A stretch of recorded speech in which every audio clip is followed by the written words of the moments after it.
Kemaharajaan Majapahit adalah kemaharajaan Hindu-Buddha terakhir yang menguasai Nusantara dan dianggap sebagai monarki terbesar dalam sejarah Indonesia.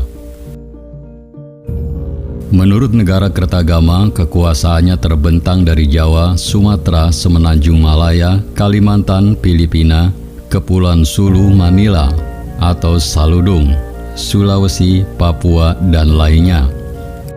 Untuk menyimak selengkapnya, silakan klik tombol subscribe dan nyalakan tombol loncengnya agar Anda mendapatkan notifikasi video terbaru dari kami secara gratis. Sejarah mengenai Kemaharajaan Majapahit masih menjadi salah satu subjek penelitian yang menarik untuk dibahas dan ditelusuri lebih jauh. Sumber utama yang digunakan oleh para sejarawan diantaranya adalah Pararaton, Kitab Raja-Raja dalam bahasa Kawi, dan Nagara Kertagama dalam bahasa Jawa kuno. Pararaton menceritakan Ken Arok, pendiri kerajaan Singosari, namun juga memuat beberapa bagian pendek mengenai terbentuknya Majapahit. Sementara itu, Nagara Kertagama adalah puisi Jawa kuno yang ditulis pada masa keemasan Majapahit di bawah pemerintahan Hayam Wuruk. Kakawi Nagara Kertagama pada tahun 2008 diakui sebagai bagian dalam warisan ingatan dunia Memory of the World Program oleh UNESCO. Selain itu, terdapat beberapa prasasti dalam bahasa Jawa kuno maupun catatan sejarah dari Tiongkok dan negara-negara lain. Beberapa sarjana seperti C. Schuberg menganggap sebagian naskah tersebut bukan catatan masa lalu, tetapi memiliki arti supranatural dalam hal dapat mengetahui masa depan. Namun banyak pula sarjana yang beranggapan bahwa garis besar sumber-sumber tersebut dapat diterima karena sejalan dengan catatan sejarah dari Tiongkok, khususnya daftar penguasa dan keadaan kerajaan yang cukup meyakinkan. Pada tahun 2010, sekelompok pengusaha Jepang dipimpin Takajo Yoshiaki membiayai pembuatan kapal Majapahit atau Spirit of Majapahit yang akan berlayar ke Asia. Menurut Takajo, hal ini dilakukan untuk mengenang kerjasama Majapahit dan kerajaan Jepang melawan kerajaan Cina atau Mongol dalam perang di Samudra Pasifik.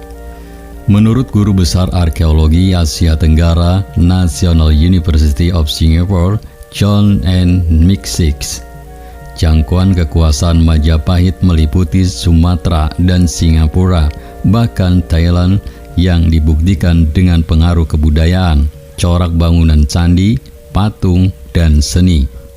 Bahkan di sana ada perguruan silat bernama Kali Majapahit yang populer di Filipina, dengan anggotanya dari Asia dan Amerika.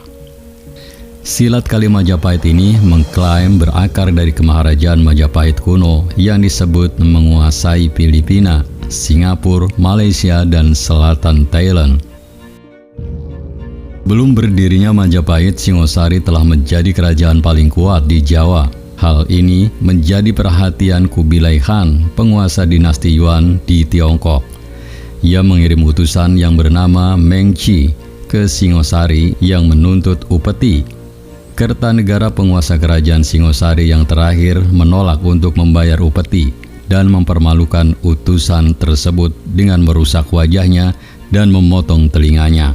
Kubilai Khan marah dan lalu memberangkatkan ekspedisi besar ke Jawa tahun 1293. Ketika itu, Jaya Katuang, Adipati Kediri, sudah menggulingkan dan membunuh Kertanegara. Atas saran Arya Wiraraja, Jaya Katuang memberikan pengampunan kepada Raden Wijaya, menantu Kertanegara yang datang menyerahkan diri. Kemudian, Wiraraja mengirim utusan ke Daha yang membawa surat berisi pernyataan Raden Wijaya menyerah dan ingin mengabdi kepada Jaya Katuang. Jawaban dari surat di atas disambut dengan senang hati. Raden Wijaya kemudian diberi hutan tarik. Ia membuka hutan itu dan membangun desa baru. Desa itu dinamai Majapahit, yang namanya diambil dari buah maja dan rasa pahit dari buah tersebut. Ketika pasukan Mongol tiba, Wijaya bersekutu dengan pasukan Mongol untuk bertempur melawan Jaya Katuang. Setelah berhasil menjatuhkan Jayakatwang, Raden Wijaya berbalik menyerang sekutu Mongol, sehingga memaksa mereka menarik pulang kembali pasukannya secara kalang kabut, karena mereka berada di negeri asing. Saat itu juga merupakan kesempatan terakhir mereka untuk menangkap Angin Muson agar dapat pulang, atau mereka terpaksa harus menunggu 6 bulan lagi di pulau yang asing. Tanggal pasti yang digunakan sebagai tanggal kelahiran Kerajaan Majapahit adalah hari penobatan Raden Wijaya sebagai raja, yaitu tanggal 15 bulan Kartika tahun 1215 Saka, yang bertepatan dengan tanggal 10 November 1293. Ia dinobatkan dengan nama resmi Kertarajasa Jayawardhana.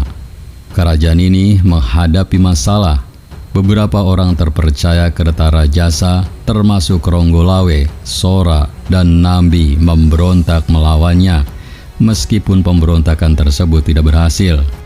Pemberontakan Ronggolawe ini didukung oleh Panji Mahajaya, Arya Sidi, Jaranwaha, Lintang, Tosan, Gelatik, dan Tati. Semua ini tersebut disebutkan dalam para raton.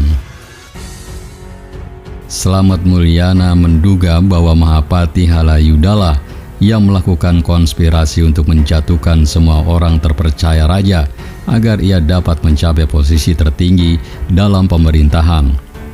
Namun setelah kematian pemberontak terakhir, Hayuda ditangkap dan dipenjara dan lalu dihukum mati.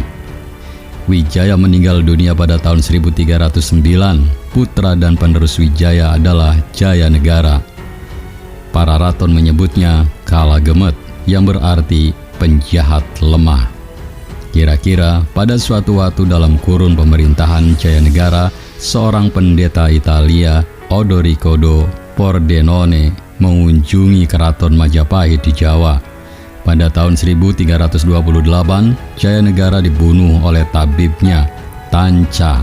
Ibu tirinya yaitu Gayatri Rajapatni seharusnya menggantikannya. Akan tetapi, Rajapatni memilih mengundurkan diri dari istana dan menjadi biksuni. Rajapatni menunjuk anak perempuannya, Tribuana Wijaya Tunggadewi, untuk menjadi Ratu Majapahit. Pada tahun 1336, Tribuana menunjuk Gajah Mada sebagai Mahapati. Pada saat pelantikannya, Gajah Mada mengucapkan Sumpah Palapa, yang menunjukkan rencananya untuk melebarkan kekuasaan Majapahit dan membangun sebuah kemaharajaan selama kekuasaan Tribuana. Kerajaan Majapahit berkembang menjadi lebih besar dan terkenal di Kepulauan Nusantara. Tribuana berkuasa di Majapahit sampai kematian ibunya pada tahun 1350. Ia diteruskan oleh putranya Hayam Wuruk. Demikian sekilas tentang sejarah Majapahit. Saya yakin Anda memiliki pendapat yang berbeda. Oleh karena itu, jika ada perbedaan atau ingin melengkapi, silakan tulis di kolom komentar dengan bijak. Mohon maaf apabila ada kesalahan atau kekeliruan. Terima kasih telah menyimak video ini sampai selesai. Ingat, tetap jaga kekompakan. Salam 2S, seduluran Selawase. Ciao.